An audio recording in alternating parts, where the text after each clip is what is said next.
Sorry about that. Some technical delays. My first online appearance here, basically. Um, Again, if you're here in the chat or here in the video stream, my name is Michael Birns. I'm a physician at Premier Orthopedics Group. Camera's reversed here. The mug here will help solidify that.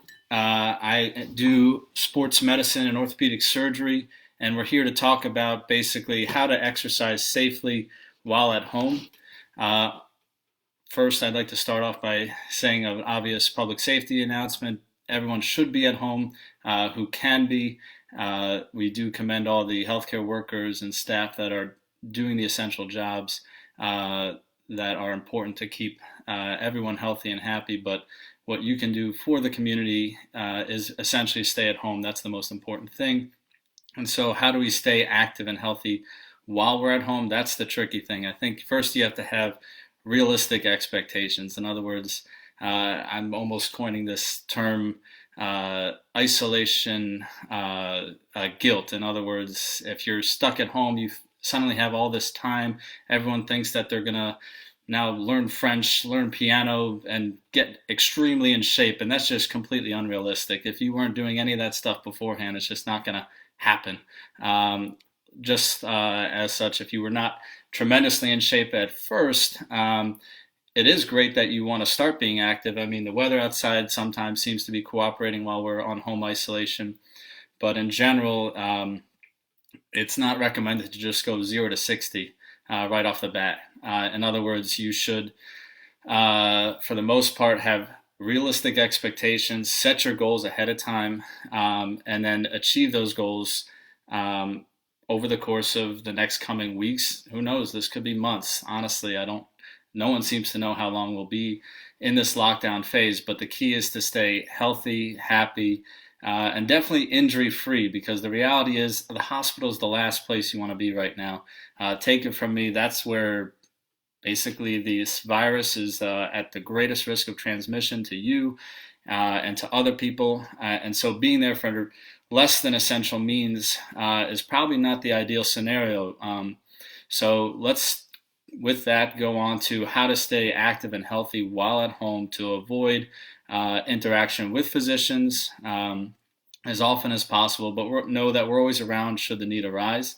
In general, the things to first think about is what your baseline is. If right now, for instance, you have a baseline level of pain because you already were suffering from tendonitis, arthritis, or say are recovering from some sort of surgery, you again just don't want to take advantage of all this free time and go nuts. In other words, if you were prescribed some physical therapy by a previous physician regarding an actual diagnosis, then adhere to that recommendation, whether either you go to the physical therapist or what Premier has are videos online from different physical therapy offices. I know that Chris, one of our fellow physical therapists, as well as Steve Tadero are online with us as well, who have online videos to recommend for how to stay active and healthy while at home, as well as do your rehab appropriately,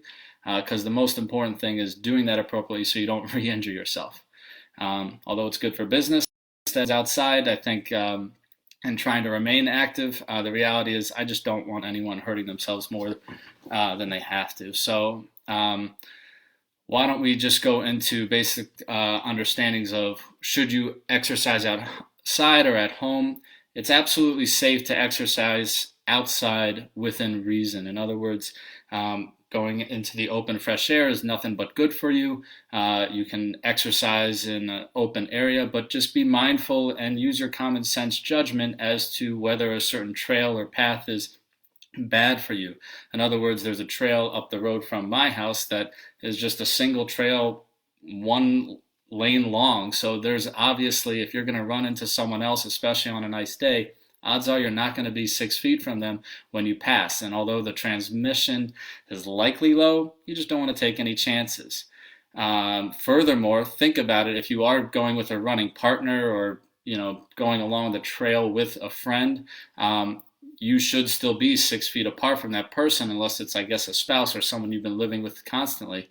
By doing so, think about your ankles. If that friend is on the trail and that in order to stay 6 feet from them, you're off the trail, odds are you're going to be in some uneven pathways or rocks, and you're susceptible then to an ankle sprain or an injury, which then come see me. But the reality is you don't want to even get to that point. So just be mindful of your footing when you are outside. Um, Bringing that closer to home, if you do choose to work out in the house, you should also be mindful of your footing. I saw a previous question up was about what surfaces to work out on while at home. Sure, hardwood surfaces are good for your average workout, whatever you like to do, but I would recommend definitely not wearing socks because the slippery surfaces have led to actually a number of patients I have seen with that exact mechanism of injury. A carpet is good not only for cushioning but also to prevent slips and falls. It might not be great for certain types of workouts that you want to do, but in general, I think working on a carpet or a yoga mat that's secured safely to the ground is probably the best way to go in this scenario. Um, and then now let's get into, so that's the type of surface you should basically be working out on. And as far as equipment goes, if you're lucky enough to have a home gym, that's great. I'm going crazy because I don't have a home gym. My gym shut down, rightfully so. I think I was spending more time wiping down the machines than I was actually using them. So, good riddance to that. I think you should be also keeping in mind that if you do have home equipment that you haven't used in a long time or it's collecting dust, make sure A, it's working safely, and B, that you know how to use these things. You didn't just assume that it's the right exercise and then you start doing 50 or 100 sets of some activity, then you get tendonitis, and then you're hoping for the next video about how to cure your tendonitis. As far as the exercise equipment that you have, if you don't have, sometimes your body is the best thing to do, to use, honestly. As far as getting a home exercise in, just using your own body weight is just as effective as anything out there, even if you were a person that used to use a lot of free weights or heavy weights. Just again, getting a good routine down and making sure that you're not ramping up way too quickly, because that's where I see the problems come in when someone just suddenly ramps up their activities. So if you, there has been a lot of challenges online I've also seen, like these push-up challenges and things like that. And I saw one of the questions that came out, how to appropriately do a push-up. So if you are going to do a push-up, again, don't just start with the challenge if you've never done a push-up before or haven't done a lot of push-ups before. Not a wise way to go. Build up with, again, slowly with a small amount of reps, and then build up until you can actively achieve that challenge. Furthermore, something I tell a lot of patients, especially with shoulder problems, is when doing a push-up, a bench press or military press, is that you really want to keep your elbows in front of the plane of your body. What do I mean by that? In general, I get this is kind of awkward on the video, but if you think about it, when you're doing a push-up and you're bringing your arms back here, you get the same amount of chest exercises if you stop here versus if you bring your arms all the way back here, except now you're actually injuring or at least irritating the anterior rotator cuff, and if you do enough of them, your biceps. And so that's why in general, if you do like hundreds of push-ups for these challenges, you might find yourselves almost irritating that shoulder. Whereas honestly, what I do when I do push-ups is I'll put a pillow, a big enough pillow in between your chest and the ground so you physically stop at that point to reduce that amount of pull on your anterior chest wall as well as your shoulder. You'll feel it if you go all the way back here. The same holds true for the military press. If you're going behind you and you can't see your elbows anymore, you'll feel that strain in the front of your shoulder. So heck, I tell all my shoulder tendonitis patients that at baseline, it's a good thing to keep in mind while you're doing this home exercise program in general. Is just keeping your body weight, I should say your shoulders, again, definitely in front of the plane of your body to prevent further injury. As far as other things that you can do at home, let's say you had a hip replacement scheduled, for instance, that now because of elective surgery is canceled, unfortunately, and you're wondering how you can still remain active without irritating that arthritis. It's tricky. It's an unfortunate circumstance for you. I think controlling the inflammation between icing, anti-inflammatories when taken safely are a good way to go. It's important to protect your stomach. My father would agree. Being a GI doc, he would be adamant about keeping in mind that anti-inflammatories should be taken safely and oftentimes with a stomach protector, such as a proton pump inhibitor.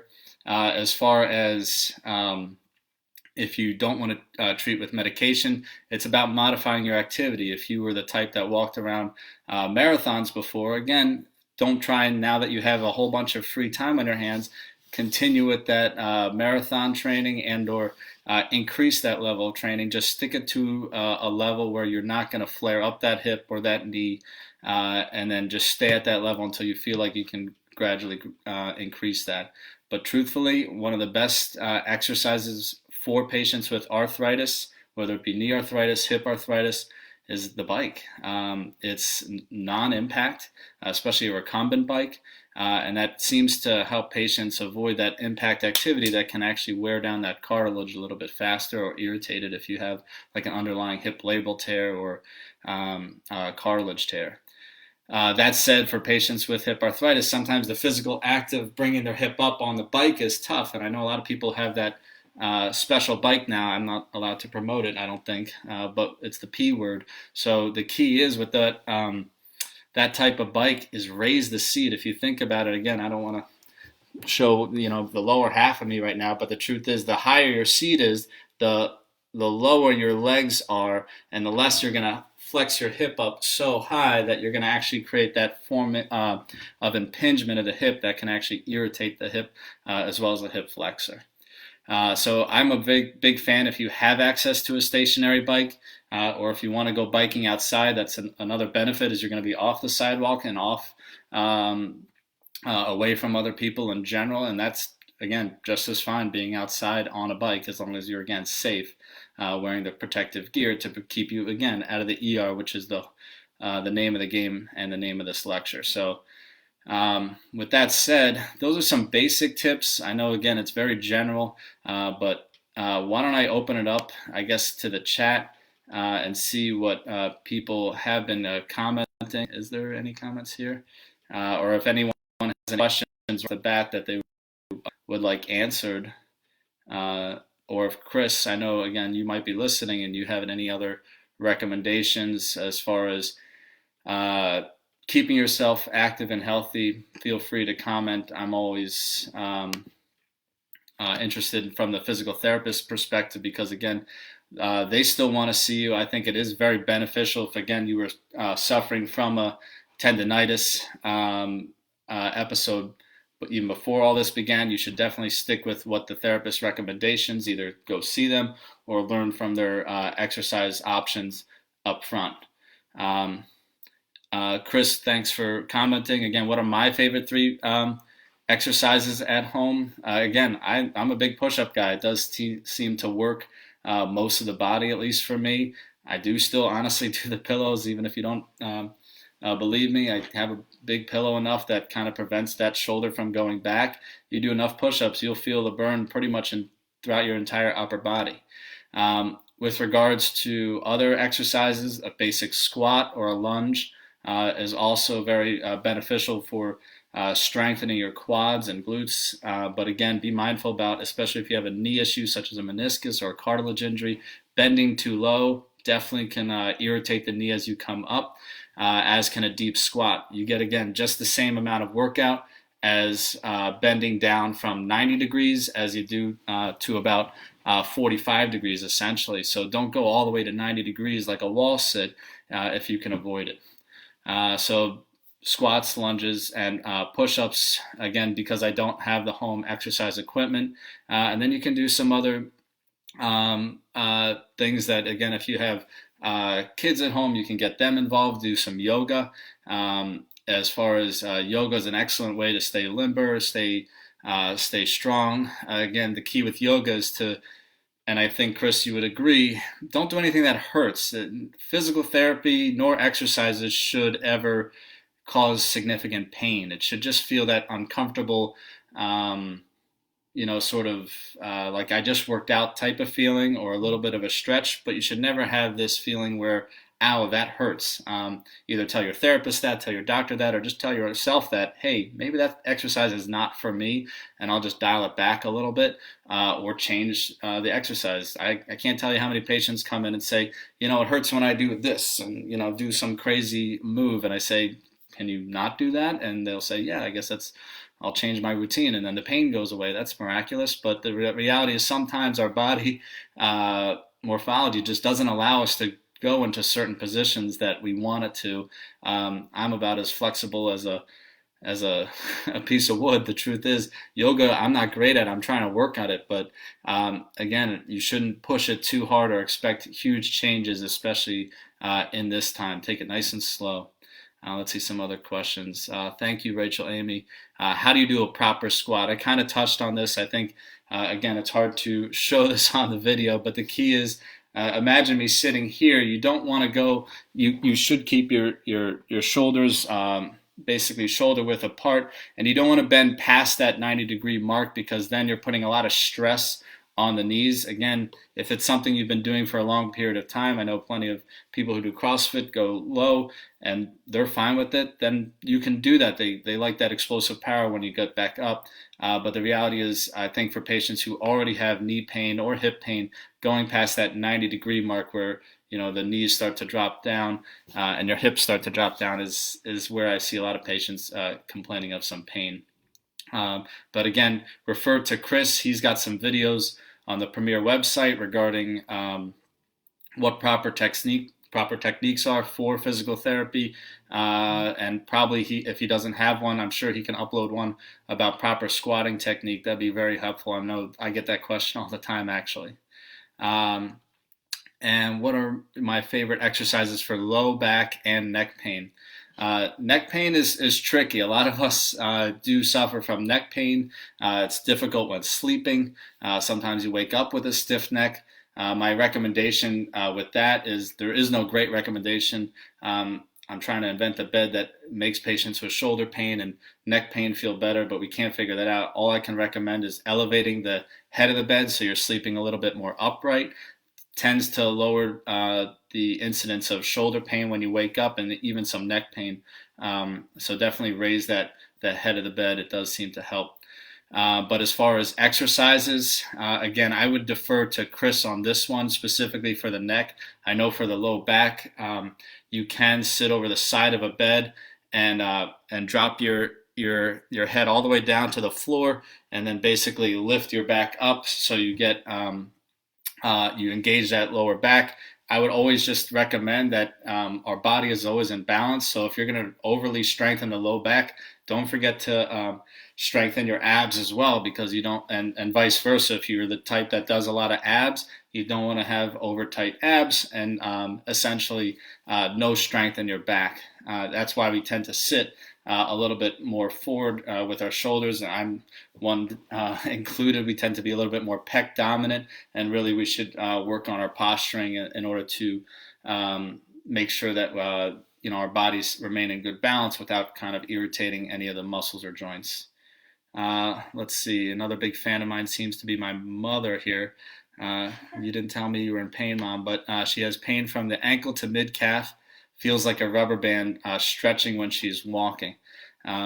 Maybe we can talk about that later. But ankle to mid-calf sometimes refers to the Achilles tendon or calf musculature, in which case that could imply improper shoe wear, something as simple as that. You may have some tendonitis of the Achilles tendon or the gastroc muscles, in which case reducing the amount of the length of time that you're walking, and especially if you start to have that irritation in the calf or the ankle, to just stop the walks earlier. There's not much that you can do anything about that other than icing at the end of the day, stretching, and first thing in the morning. First thing I do when I get out in the morning, because I have tight Achilles, is I just get out of the bed and start stretching them. You go against the wall and you do the exercise. Again, maybe I chose not the best location for the video, but again, where you go against the wall and you push your legs out. And again, you can't really see it, but you're stretching out the Achilles tendon. Again, I would defer to Chris regarding that specific exercise. Perhaps he has that on his website. Um, I do specialize in some hips and shoulders specifically. Any exercises for adductors and abductors. Again, just because of the video, I'm not in a good position to show the abduction and adduction of my hip, but that machine where you see the legs open up and the legs close is great. We don't have an equivalent to that. I think I forgot that 90s exercise device that looked like a clamshell. That might be the best option at this point. Or you can honestly just get a pillow between your legs, a really large pillow, and just squeeze it together. And that helps strengthen those adductors quite a bit. Again, Chris, it looks like he's going to post a link to some exercises like that. That'd be awesome and helpful for, it looks like, a lot of these people here. So, Zelly said that Jeff has spasms in his back. He's been to PT. Right now, it's not helping. So that's a good question, which leads us to the next step, essentially. Yes, it's important to stay active and healthy at home. Yes, trying to prevent tendonitis is key. But this is a case in point, unfortunately, Zelly, that if the patient is having persistent pain despite physical therapy recommendations, despite anti-inflammatories, icing, time, that's when it is somewhat appropriate to get looked at by a physician, whether it be to get baseline x-rays, an exam. If I would say specifically for back issues, the things I look at for comparison of back to hip is patients with hip pain usually report pain in the front of their hip and the groin. Patients with a true back issue will say, hey, my hip hurts. I'll say, no, you got a back issue. You ain't got a hip problem. The truth is back pain tends to radiate down the leg. You hear this term sciatica. Sometimes it can, especially if it radiates past the knee to the foot or is associated with any numbness or tingling. I do get worried about like a pinched nerve in the back, in which case, again, if the spasms are not going away, it may behoove you to go see an orthopedic specialist for the back to just either get, again, a baseline x-ray or an exam to see if you need anything further, such as like an MRI to rule out a herniated disc. Usually not again, emergent, unless, especially if you're not having those numbness, tingling, or progressive weakness. Those are the things that are concerning, in which case you should definitely go see your physician early. Again, another good question from a Kevin Birns. I believe that's my brother. Do you recommend deadlift exercises or an alternative exercise instead? Again, deadlifts are something that is a great use, or is a great exercise for building muscle. The concerning thing on my end is that it's something that brings a lot of patients to my office because, again, and I think the thing that does it is people just overestimate the amount that they can do. If you stick to a low weight, it shouldn't be a problem. And then once you've mastered that low weight, you build up slowly. I think it's as simple as that. The reason I see most patients in the office because they essentially overdid it, whether with the reps or the amount of weight at a time of the exercise. So you don't need a white coat to tell you that just be smart about the exercises that you do, research ahead of time, the appropriate form, and again, rest between sets and then rest between workouts. The tendency now with everyone on lockdown is to work out every day because they physically can. And the reality is even a standard gym person that's going all the time usually knows that you can't work out every day of the week. You kind of get some rest days in. And you should be doing the same here. You can still stay active each day while you're at home, but go for light walks or a small run or something like that. But definitely consider a rest day. For instance, yesterday I swept the basement, and that was a good shoulder exercise. I used the broom all throughout the basement, changed positioning so I didn't injure just one shoulder, then vacuumed, and that was a shoulder day for me essentially. And I'm feeling it because it's a good workout if you do the whole basement, and you just kind of work around what sort of activities you are doing at home and just be mindful of things to not hurt yourself. But know that I'm always here. My office is always there. Chris and the other physical therapists like Steve Tadero are around to just answer your questions and are available for any issues that may come up if you have persistent pain or just not getting better, or honestly, unfortunately, injure yourself during this time. Specifically, we do have Premier Urgent Cares available. I staff an orthopedic urgent care for bruises, bumps, strains, tendon tears, and things like that on Thursdays in Broomall. Our number is 610-353-0800. Again, that's 610-353-0800. There are other orthopedic urgent cares through Premier as well in Media, PA. As well as our own orthopedic urgent care as well also is open on Mondays at 7:30 in the morning, or again Thursdays at 7:30 in the morning. Again, thanks, Chris. He just posted a link about specifically for the AD doctors, and again, I'm sure he's got many more to come. And if you have any questions further, now's the time. I think I've answered most of them. Hopefully this was somewhat helpful. I know a lot of generic stuff I started with. If you guys did have a good response to this Facebook live thing, we can do this down the line again through Premiere. Maybe we can have group sessions with Chris on the line, other celebrities, who knows, that want to join, in which case we can just talk about general health, wellness, or even some specific subset of orthopedics that you're interested in, such as how to treat tendonitis, how to treat arthritis, and so on and so forth. So does anyone have any questions at this time? Feel free to throw them out there. I'll give you a few minutes, I guess, of me sitting here awkwardly. I'll drink from my Premier mug. All right, looks like everyone's pretty content here. Again, Chris, do you have anything else you want to recommend at this time? Otherwise, again, thanks for your presence here.